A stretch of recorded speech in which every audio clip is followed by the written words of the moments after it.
Hey, Algebra 2A people. This is Wednesday. We started working on this SAT packet on Monday. We did numbers 1 through 8. Today, we are going to start on number 9, and we're going to go through 15.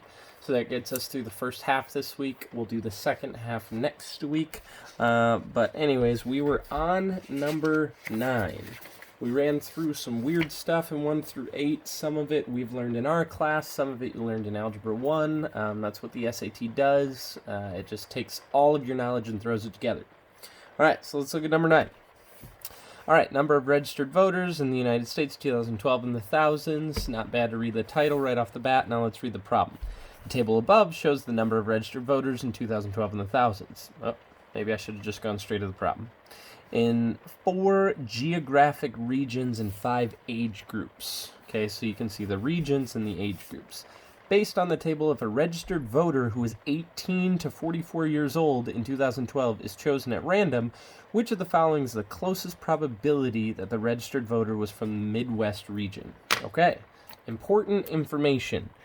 18 to 44 and Midwest region. That's pretty much it. We're trying to find the probability.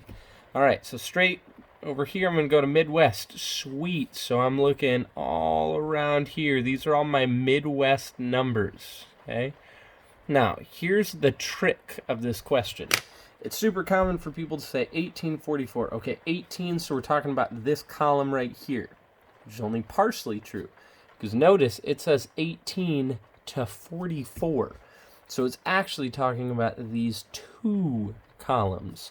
Notice they overlap here twice. So from 18 to 24, there was 3,453 people. From 25 to 44, there's 11,237 people. So the first thing that would be smart to do would be to take those 2 numbers and add them together, because that is the total number of people between 18 and 44 that voted and were from the Midwest region. Again, this is the calculator portion, so you can just punch that in your calculator unless you really want it to do that by hand. But 14,690 people from the Midwest. Okay. Now, we need to put that over the total number of voters. Okay. So the total, always on the either the bottoms or the sides, depending on what you're looking at, is these 2. Because between 18 and 24, there was this amount of people, total voters from all of the regions, and 25 to 44, it was this amount from all of the regions. So if I add these 2 together, I take that 14,766, that was my 18 to 24, and then this 47,896, that was my 25 to 44, and I add them together, I get 62,662, again, calculator, whatever, total. This is basically saying this is my total of 18 to 44-year-olds. So 18 to 44-year-olds, this is my total. So then I can come off to the side and say, well, 14,690 of them were from the Midwest, and that is out of 62,662. Punch that in your calculator. I think I rounded it when I punched it in. I got 0.238 something, so we can even round that up to 0.24. So it's about that. And I come over and I look at my answer choices. Notice 0.24 is not on there. Now, if I saw like 0.25 and then another answer said 0.23, or there were 2 answers that would really be close, I might be concerned. But notice in this case, there's actually only 1 answer that's anywhere close to what we got. So 0.25, that makes me comfortable with it. Again, that's just reading graphs, or in tables. Sorry, tables, reading tables. And they tried to trick you a little bit with the age. Move number 10. This one's a graph. Okay. So notice it says 10 and 11 refer to the following information. So sometimes people will see this, they'll do the next question, and then they'll get to the one after that, and it won't make sense because they're not actually going back to this graph. Okay. So A curator at a wildlife society created the scatter plot above to examine the relationship between the gestation period and life expectancy of 10 species of animals. Right off the bat, do you know what gestation period is? If you don't, who cares? It doesn't matter. You don't even need to know what that is to do the math here. All right, what is the life expectancy in years of the animal that has the longest gestation period? Again, I don't need to know what that is. I just need to know that it's right here, gestation period. So I'm going to find the animal with the longest gestation period. Hey, that's right here.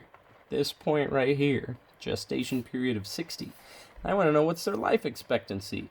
Bring that all the way back to the y-axis, and you're sitting right here, and it looks like that answer is 3. Done. Just reading a graph. Depending on how quickly you can read, that shouldn't take you more than like 10 seconds. Then we move to number 11. This one's a little bit more fun. Of the labeled points, you might automatically look over here and see that there's 4 points labeled A, B, C, and D. Okay, which represents the animals for which the ratio of the life expectancy to gestational period is greatest. Okay, ratio. Sometimes people get tripped up with this. I'm going to write a ratio really quick. 1 to 2. That's a ratio. You typically write it as 1 over 2, which is a fraction. Ratios, fractions, exact same thing. So if you're more comfortable with fractions, sweet. Let's do it that way. All right. So it looks like we are doing life expectancy to gestational period. So if we're writing this as a fraction, life expectancy is going to be on top, gestational period will be on bottom. So if I come over to point A right here, first I look at the life expectancy, which it looks like is 7. And then I look at the gestational period, which it looks like is somewhere between 20 and 25. So, I don't know, 22. Sure, does that sound all right? So 7 divided by 22, I'm going to put this as a decimal. When I divided and I rounded, I got 0.32. All right, now that doesn't give me any information yet except for that 1 point. And I'm supposed to find out which is the greatest. That's my goal here. So I've actually got to find all 4. All right, now I'm going to go to point B and I'm going to do the same thing. Life expectancy, it looks like, is 8. Gestational period is just before 45, so let's call it 44. And when I punched that in, I rounded it. I got 0.18. Okay? Which one of those is bigger? Definitely A. Okay, so we know the answer is not B, and we're going to keep going down the line. So for C, okay, crowding myself here a little bit, but that's okay. Come over right here.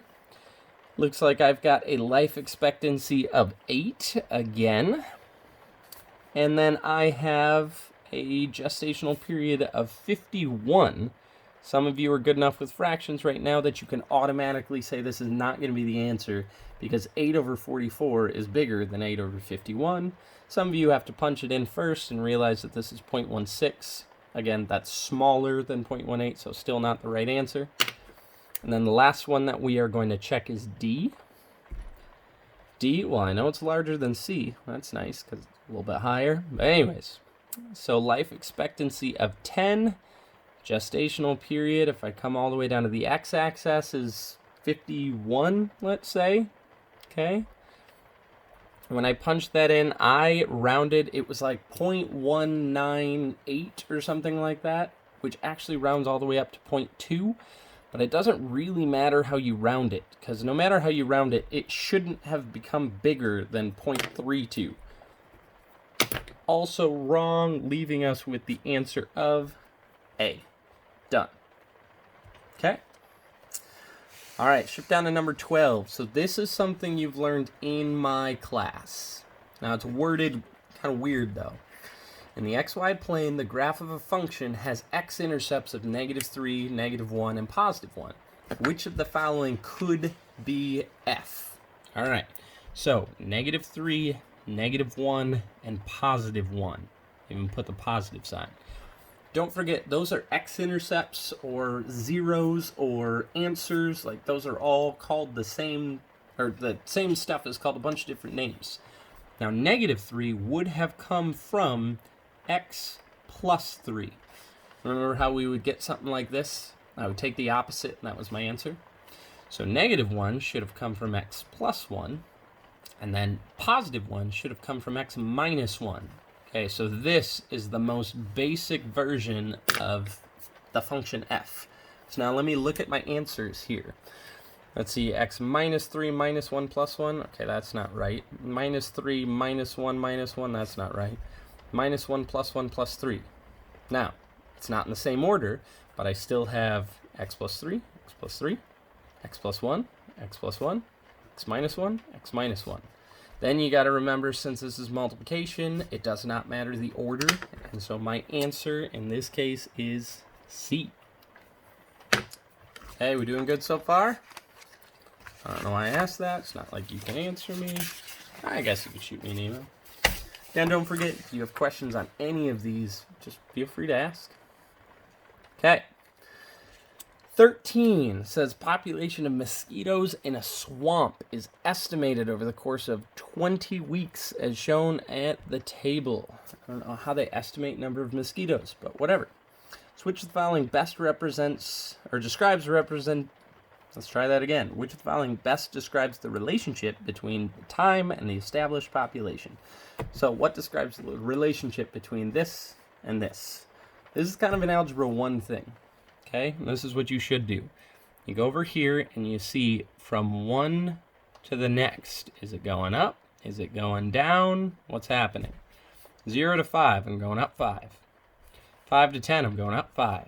10 to 15, up 5, up 5. Okay, so we see the pattern on the right-hand side. Now here, 100 to 1,000, it looks like I'm going up 900. Automatically, I should be able to come down to my answers and knock off 2 of them. Increasing linear, potentially, but I know it's not decreasing linear because this is going up, this is going up. Nothing's decreasing, which is also why I can knock off exponential decay. So my only 2 potential answers are, is it increasing linear or is it exponential growth? Both of those things will go up on both sides. Okay? Now, if I come from here to here, if it again is 900, that's probably linear. Okay? But when I go from 1,000 to 10,000, I actually go up 9,000. And then from 10,000 to 100,000, I go up 90,000. And then lastly, 900,000. Okay? You can, right off the bat, just say not linear. By process of elimination, it is exponential growth. Or some of you might say, well, what if we looked instead of at the addition, say, well, from 100 to 1,000, I multiply by 10. And then from 1,000 to 10,000, I multiply by 10. Multiply by 10, multiply by 10. It makes it a little bit easier to see. That is exponential growth. So actually, that portion we've done in my class as well. Okay. Number 14. Sometimes people will look at something like this. Without even reading these words, they will look at that formula and freak out. Have you seen that formula before? Probably not. Maybe. I'm not sure. Let's read the words. The expression above gives the amount of money in dollars generated in a year by a $1,000 deposit in a bank account that pays an annual interest rate of R%, compounded monthly. Which of the following expressions shows how much additional money is generated at an interest rate of 5% than the interest rate of 3%? Okay, so after the words, it's even scarier. Now, I'm just going to look at my question here. Okay, what I'm trying to find, it says if I'm looking at an interest rate of 5% and an interest rate of 3%, how could I set this up to figure out how much additional money I would get? How much more? So I'm not even trying to find a money answer. I'm just looking at an equation that I should set up. Now I'm going to work backwards. 5% and 3%. So those are percents. I saw something about percent. Oh, right here. R%. So notice in my equation, 5 and 3 go here. Okay? So that means that I should plug 5 and 3 there somewhere. So if I look at my answers, number 1, instead of R, I put 5 minus 3. Interesting. Number 2, A and B. B said 5 divided by 3. C actually set up 2 of them. We said 5 plugged in once, divided by the whole equation if I plugged in 3. So that means I would get a number here, And then I would get a number here, and I would divide them. And then lastly, this one says, well, if I plug in 5, I get a number. If I plug in 3, I get a number, and I subtract. So you need to think of this logically. I'm trying to figure out how much more I would get. So that means I'm trying to find out the difference in between what I would get from 5% and what I would get from 3%. This is actually just a very simple logic question. If I have $10 and Felipe has $20 and we want to figure out how much more he has, all we have to do is subtract his money minus mine. Same thing here. All I have to do is subtract. The answer here should be D. I plug in 5%, that gives me an amount of money. If I plug in 3%, that gives me an amount of money. If I subtract them, that gives me the difference or how much more. Done. All right, we got one more. We'll move on. Okay, number 15. Which of the following scatter plots shows a relationship that appropriately modeled with the equation y equals ax to the b, where a is positive and b is negative? Okay, so now you should look at this right here. Y equals ax to the b. And then you should think in your brain, what kind of graph is that? I'm hoping right off the bat you can say, that's not linear. If I have an exponent, it's not linear. Okay? Then if I look at my other three, you can probably also take off the last one, because it's guaranteed going to have some pattern. Or you might just recognize the fact that that equation is exponential. Okay? Now we haven't figured out if it's exponential growth, like we're saying in answer C, or if it's exponential decay in answer B. So for that means we need to look at this stuff. A is positive, B is negative. Okay, so when we did this stuff, Algebra 1, A pretty much was always positive. No, A wasn't always positive. But B was almost always positive. B, when I taught this, was 0 or greater. So we haven't even really looked at what it means when B is a negative. But if I'm choosing between these two things, and I know that B is negative, negative usually tells me decay. And I would actually be right in that case.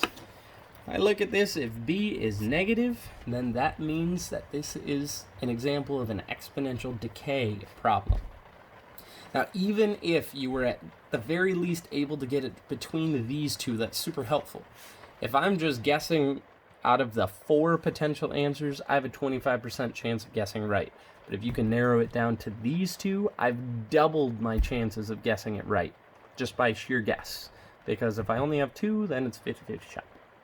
All right, so again, that is numbers 1 through 15. There are 30 problems, so feel free to do the other 15 whenever you'd like. I'm going to post the next chunk next week on Monday, and then the final chunk next week on Wednesday, and then we will move on. All right, miss y'all.